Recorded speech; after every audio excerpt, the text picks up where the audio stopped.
Po rokoch stagnácie sa v jubilejnom roku 2000 podarilo obnoviť divadelný súbor, ktorý dostal názov po tom najkrajšom, nikdy nezamrzajúcom, no žiaľ už neexistujúcom Radošínskom jazere Hlavina.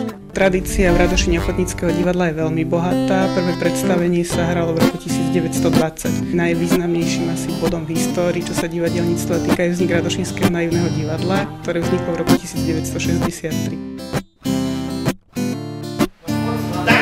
Začneme hudbou a ideme skúsiť teba dám cítiť.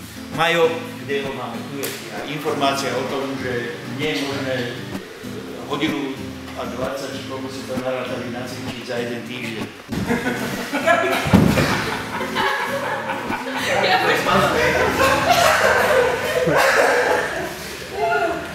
Tak môže byť, keď sa smieš. Nastavujeme hudbu. Ideme vyriešiť jeho... Veľmi ma teší tá možnosť spolupracovať s pánom Štepkom, lebo je to osobnosť naozaj možno ešte aj v Radošine nedocenená, ale my, ktorí sme tu pri ňom a blízko, tak vieme, ako nás obohacujú tie spoločné chvíle. A tak.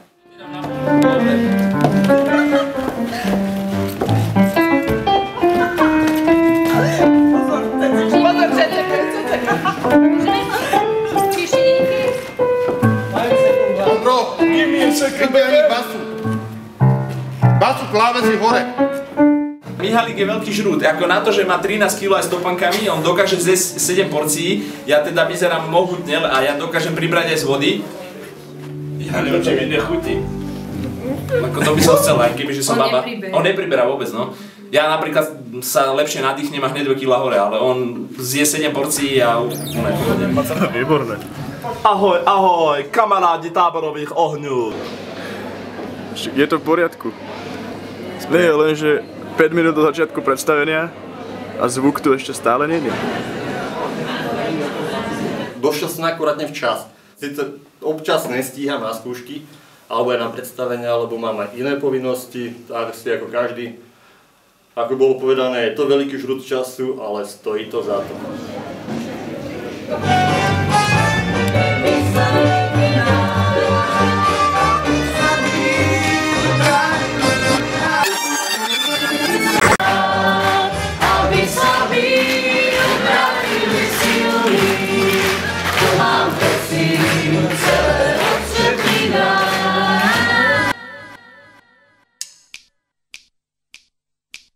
V roku 2000 si zopár ochotníkov, ktorí si pamätali aj tie časy minulé, a potom aj zopár nových nadšencov, mladých, povedalo, že bolo by naozaj dobré v Radošine obnoviť tú históriu ochotníckeho divadla. Osoba najpovolanejšia, pán Stanislav Štepka, každoročne prázdninuje v Radošine v lete a aby sa náhodou nenudil, tak sme ho poprosili, on teda veľmi rád súhlasil. A vlastne od toho roku 2000 Hlavina každý rok, každé leto pripraví jednu inscenáciu. Zatiaľ je to vždy z jeho repertoáru a pod jeho režijným vedením. O tom, jak sme nakladali autobus, to bodaj by všetko tak išlo rýchlo, jak na tom videoklipe, že behom 5 sekúnd bolo dotočené. Sa musí strašne veľa okolo toho divadla samotného robiť, že sa tam musí baliť technika, pomáhať so svetlami, pomáhať so zvukom, takže to je také, že vedel by som si to predstaviť len tak, že víc na javisko zahrať, no ale bohužiaľ my sme ochotnícke divadlo, takže to tak nefunguje, ale tak zase je to super, že sa doplňame a človek sa naučí.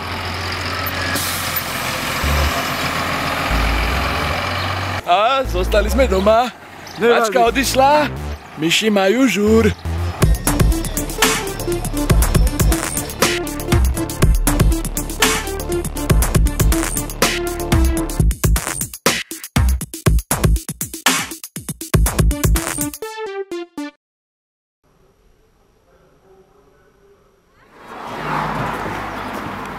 To neplatí, lebo ja už som vonku.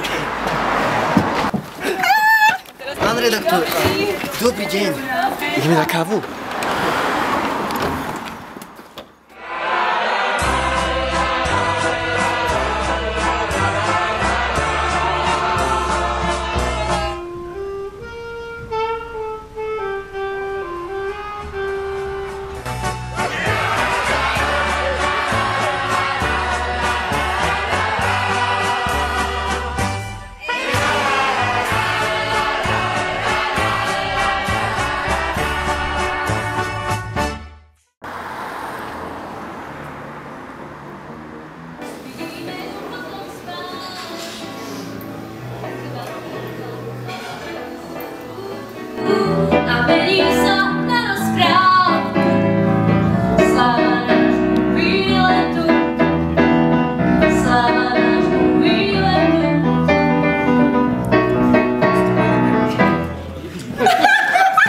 prosím vás, tie mikrofóny si dajte ďalej od úst.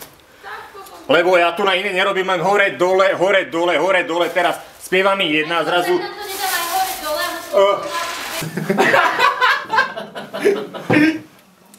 Občas nakričím na naše herečky, dobré speváčky. Ale ja to tak v dobrom, ale oni niekedy ma nechcú počúvať, tak potom sa tak trošku haštieríme, ale ono je to z lásky vlastne k tomu divadlu. Dobre, Kika, ja keď ti to nechám takto všetko vyťahnuté návrh, vy jak máte ten mikrofón, jak tam dávate tie pazvuky? Na tú Majkovú poznámku, že vydávame pazvuky, tak to neboli pazvuky, tak to sa spieva a myslím si, že sme veľmi dobré spevačky.